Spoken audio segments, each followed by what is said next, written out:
네, 아프니까 청춘이라고 하신 분이 있습니다. 아프면 환자다. 공허한 위로는 필요 없다는 분들도 있습니다. 젊은 애들이 고생을 안 해봐서 그렇다면서 눈높이를 낮추라는 분들도 있습니다. 네, 그렇다면 실제 우리 국민들은 청년들의 문제를 얼마나 심각하게 생각하는지 직접 들어봤습니다. 보시죠. 처음만 해도 한 두세 명밖에는 안 됐던 것 같아요. 바로 취업하는 사람. 공무원 준비하는 사람들도 엄청 많은 걸, 여기 주위만 봐도 엄청 많은 걸 볼 때 많이 지금 현실과 많이 다른 것 같긴 해요. 30군데 정도 지원을 한 것 같고 면접은 한 그중에 10군데 정도? 근데 아직은 좋은 결과가 없어서 계속 청년들한테도 문제가 있다고 봐요. 직업에 귀천이 없다고 그랬잖아요. 그러니까 도전하고 그런 정신들이 청년들한테는, 요새 청년들한테 많이 좀 결여되어 있지 않나 하는 생각은 들어요.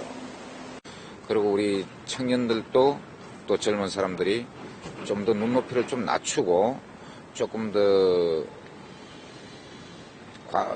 큰 욕심보다는 작게라도 적게라도 멀리 내다보고 열심히 좀. 청년 실업이 일상이 된 시대, 이 시대 청년들에게 정말 필요한 것은 무엇인지, 우리 사회는 무엇을 해줄 수 있는지 살펴봅니다. 대통령 직속 청년위원회 신용환 위원장 나오셨습니다. 어서 오십시오. 네, 안녕하세요. 우리 신용환 위원장님이 연세대학교 나오셨죠? 네네. 요새 얼마 전에 연대 졸업식에서 연대 나오면 뭐하나 졸업하면 백수인데 뭐 이런 혹시 화면이나 얘기 들어보신 적 있어요? 직접 봤습니다. 예, 지금 화면이 나오군요. 네. 연대 나오면 뭐하냐 백수인데 그야말로 이제 청년 실업이라는 게 어느 정도냐 그야말로 세층 명문대학이라고 하더라도 백수 신세를 면치 못하는 게 이제 상황이다 이런 건데 네. 청년 실업이 얼마나 심각한 겁니까? 우선 저런 플랜카드가 붙기까지 이렇게 상황이 돼서 참으로 마음이 아프고 안타깝고요. 청년 실업은 지난해 8.0%에서 2014년 말에 9.0%로 1.0%가 올라왔습니다. 고용률은 39.7에서 천천히지만 그래도 완만하게 40.7까지 올라왔는데 그에 상응해서 실업률도 올라왔고 어른들 전체 우리 실업률은 3.5%인 거에 반해서 약 2배 반 정도나 되게 올라와서 아마 우리 청년들이 더 체감적으로 청년 실업이 심하다고 느꼈을 텐데요. 그보다 더 큰 것은 저희 우리나라 전체의 비정규직이 약 22.4%로 OECD 2배인데 그에 반해서 우리 청년들의 비정규직으로 첫 직장을 시작하는 비율이 34.8%로 전체 평균보다 훨씬 높습니다. 그렇기 때문에 저희 청년들이 훨씬 더 체감적으로 실업률에 대해서 절감하고 있는 상황입니다. 네, 취직이 그런데, 된다고 해도 뭐 일자리의 질이 좋지 않은 거죠. 그 이제 어른들 말씀이 말이에요. 청년들이 이렇게 징징거리냐. 이 애들이 배를 안 골아봐서 그렇다. 옛날에 우리는 다 험한 일도 하고 탄광에 가서 광부도 하고 그랬는데 뭐 이렇게 좀 편한 자리만 좀 찾아가려고 그러는 거 아니냐. 이런 시각도 좀 있어요. 그 눈높이를 낮추면 청년 실업 문제가 해소될까요? 예, 저도 평소에 요즘 아이들이 빠져서 이렇다, 기가 부족해서 이렇다 이런 말씀도 많이 듣고는 하는데요. 제가 평소에 아쉬운 거는 어른들께서 저에게 이렇게 말씀하실 때 우리가 어떤 걸로 청년들을 도와줄게 이런 표현들이 참 많습니다. 그렇죠. 그런데 우리 청년들은 결코 보호나 동정의 대상이 아닙니다. 도움이 필요한 존재가 아닌 거죠. 그러니까 보호나 동정, 도움이 아니라 우리 스스로, 청년들 스스로 미래를 개척할 수 있도록 또 기업 입장에서는 미래 세대 성장 동력을 확보한다는 차원으로 청년에 대한 투자가 코스트가 아니라 인베스트라고 생각하고 미래 세대 성장 동력 확보 차원이라고 생각하고 청년들을 많이 봐주시면 좋을 것 같고요. 거꾸로 저희 청년들은 눈높이를 낮춘다 이런 개념이 아니라 어렵지만 모두가 노력하고 있지만 갑자기 개선되지 않는 현실, 이 현실을 정확히 직시하고 스타트 라인을 다시 정비하자, 다시 서자. 이렇게 제가 청년들께는 호소드리고 싶습니다. 비용이 아니다, 지금 투자다. 아까 말씀한 36%가 이제 비정규직으로 사회 첫 발을 디딘다고 하는데 누구나가 대기업 같은 데 가고 싶잖아요. 근데 이렇게까지 대기업에 목매는 이유가 말이에요. 이게 월급이 많아서인지 아니면 뭐 일단 대기업에 가야 다른 데로 옮기기도 좋아서인지 그도 아니면 엄마랑 아버지가 친구나 친척한테 우리 애 어디 갔어? 이런 얘기를 좀 들어야 되니까 또 대기업에 가야 뭐 결혼도 한다면서요. 이런 게 다 복합된 겁니까? 어떻게 된 거예요? 아까 지금 앵커님 말씀하신 대로 모든 게 1년에 취업이 늦어지니까 결혼도 늦어지고 또 출산도 늦어지고 이런 게 1년에 이제 복합적으로 작용하고 있고 왜 많은 청년들이 대기업에 다 집중하느냐라고 봤을 때 소위 저희가 여러 원인 중에 대표적인 미스매칭에는 두 가지가 있을 겁니다. 개인의 눈높이와 이 사회의 어떤 표준 준거 집단의 그 눈높이의 차이에 따른 미스매칭도 있지만 대표적으로 대기업을 100으로 놓고 임금에 있어서 중소기업이 53.8%밖에 되지 않습니다. 네.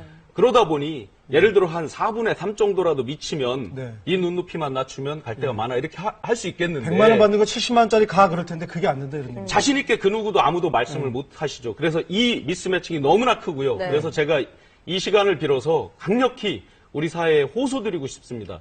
지금 노사정위에서 5개 우선 중점 과제 중에서 3가지를 3월 말까지 노동시장 구조 개선 프로젝트를 지금 논의하고 있습니다. 그 가운데에서 정규직, 비정규직의 문제, 그 다음에 정년 연장에 따른 청년 고용이 줄어들 거라는 이런 문제들, 노총에서 이제 파업을 예고하고 있고 하기도 하지만 저희 청년 문제는 진보다 보수다, 여다, 야다 어떤 노선으로 해결할 수 있는 게 거의 없습니다. 그렇다면 청년 일자리 100년지 대계라는 관점으로 우리 사회에서 어떻게 해도 좋으니까 청년 일자리만큼을 최우선 과제로 반드시 해주고 그 다음 다른 액션들을 해줬으면 좋겠다. 특히 그 논의의 과정에 저희 청년들을 반드시 참여시켜주면 좋겠다라고 호소드립니다. 그러면 대기업 임금을 좀 깎아야 돼요? 어떻게 해야 돼요? 대기업 임금을 깎는다. 지금 이제 오늘 부총리께서도 임금 올리는 걸 전체적으로 이제 소비 부분까지 말씀하셨는데 깎는다 이 부분이 아니라 처음 첫 직장 부분에서 너무 형격히 차이가 나니까 지금 구조 개선 과제에 이제 있어서 화면을 보니까 정규직을 100으로 봤을 때 65.6이군요. 대기업일 때. 53.8입니다. 정규직 기준으로 중소기업, 대기업 대 중소기업 차이가요. 네. 대기업의 경우에 정규직은 이제 100대 53.8. 그러니까 대기업의 비정규직이 심지어 중소기업의 정규직보다 더 나은 처우를 받고 있는 거. 그렇군요. 예, 맞습니다. 네.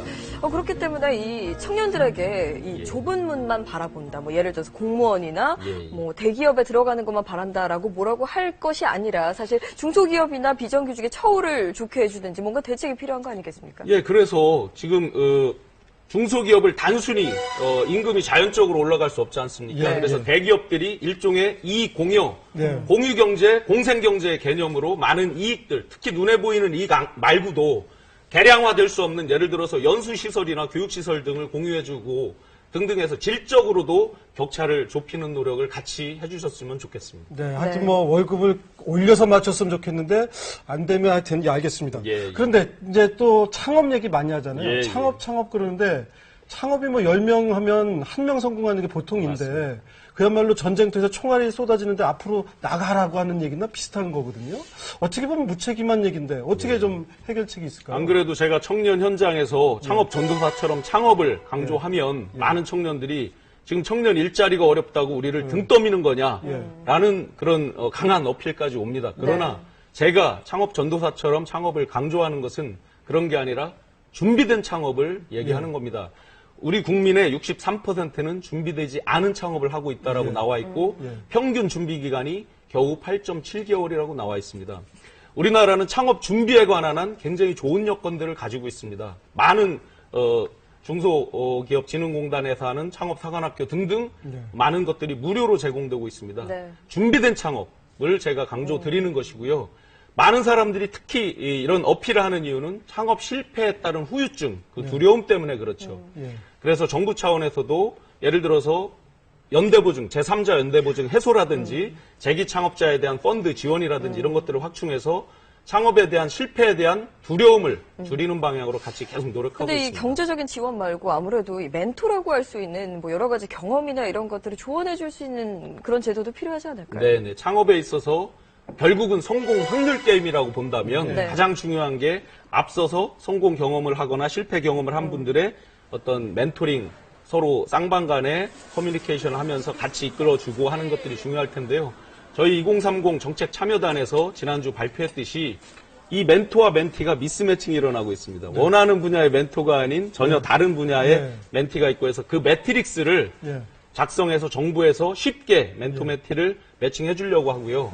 그다음에 저희 청년위원회에서 지난달에 영원 프로젝트라는 걸 론칭시켰습니다. 네. 수원의 영동시장. 영원 프로젝트. 예, 네. 영원으로 창업할 수 있다는 것과 예. 그다음에 영원히 성공할 수 있다는 예. 그런 네. 개념을 담아서 수원의 영동시장, 일산의 원마운트랑 같이 해서 창조경제 하니까 너무나 다들 어렵게 생각합니다. 예. 그런데 우리 일상 생활 속에서 저희가 주창하는 건 생활 속에서도 얼마든지 창조경제가 일어난다. 생활 속 창조경제. 그래서 청년들을 실제 청년 장사꾼으로 예. 저희가 선발부터 교육, 그리고 실질 상권 분석, 실제 창업까지. 예. 그래서 점포를 8개를 줍니다. 실제로. 무료로 줍니다. 예. 그래서 1년 시리즈로 저희가 선발부터 실전 창업까지를 한번 민관 지자체가 예. 다 같이 협력해서 서비스를 지금 예. 제공하는 것을 시범사업으로 하고 있습니다. 뭐 텔레비전 네. 프로그램을 하듯이 몇 번 도와주다 말고 그런 거 아니죠? 아닙니다. 예. 지금은 오프라인에서 이렇게 준비하고 저희가 4월에 이제 발표하겠지만 온라인의 청년 장사꾼 프로젝트도 지금 야심차게 준비하고 있습니다. 알겠습니다. 네. 그런데 뭐 아까도 말씀드린 실패하는 사람이 어차피 많은데 또 실패가 뭐 성공의 어머니란 말도 있는데 한국 사회에서 실패하면 실패자 아니에요. 예, 예. 그러니까 이 실패가 좀 스펙이 돼서 예, 취직하는데 좀 도움이 되면 아니 뭐 그럼 한번 해보지 않겠어요? 예, 예. 그런 부분에 대해서 좀 정부에 제언하실 생각은 없어요? 많은 분들이 지금 말씀하셨듯이 실패하면 이제 딱 낙인 찍혀서 예. 제 만나지 마라, 제 돈 빌리러 오는 거야 예. 이런 오히려 재기하기 더 어렵잖아요. 예, 이렇게 이제 사회적으로 찍혀 있는데 지금 말씀대로 실패도 스펙이다. 네. 제가 강력히 현장에서 주창하고 있는 내용인데 실패도 분명히 스펙이다. 예. 그리고 집착하지 말고 예. 과감하게 도전하고 예. 그래서 제가 정부에 지금 건의할 생각이 없냐라고 말씀해 주셨는데 정부, 공기업부터 너 몇 번 실패해봤니? 너 어떻게 실패했니? 등등을 자소서에 쓰고 그에 대해서 더 우리가 평가에 있어서 예를 들어 별도로 후하게 점수를 예, 줄 수 후하게 있는. 점수를 줄 수 네. 있도록 강력히 건의를 드리고 그렇게 하고자 합니다. 네. 저는 무엇보다 이 청년들한테 모든 부담을 떠안길 게 아니라 우리 어른들의 시선도 좀 달라져야 되지 않을까 싶어요. 도전을 좀 장려할 수 있는 그런 문화가 돼야 되지 않겠습니까? 예, 예. 안전한 길로만 가라고 하면 알고요. 지금 보시면 청년 일자리 문제 이게 비단 청년의 문제입니까? 네. 만약에 자녀분들이 취업 못하면 네. 캥거루처럼 부모님이 또 부담을 지셔야 네. 되고 앞서가야겠죠. 저희가 지난달에 발표했지만 청년 주거 문제예요. 78.9%의 청년이 주거 비용을 부모님께 의지하고 있습니다. 그렇다면 청년의 문제는 이퀄 우리 부모님 세대의 문제이기도 그렇죠. 하다. 즉 전 사회적인 문제다. 그런 큰 관점으로 부모님이 변해야 청년도 변한다는 어떤 그런 넓은 마음으로 네. 부모님들께서 청년들이 자조자립하고 미래를 스스로 개척할 수 있도록 그 방향성, 그 분위기를 제시해 주시기를 강력히 알겠습니다. 호소드립니다. 네. 예, 오늘 신영한 청년위원장의 말씀 잘 들었습니다. 고맙습니다. 고맙습니다. 감사합니다. 네.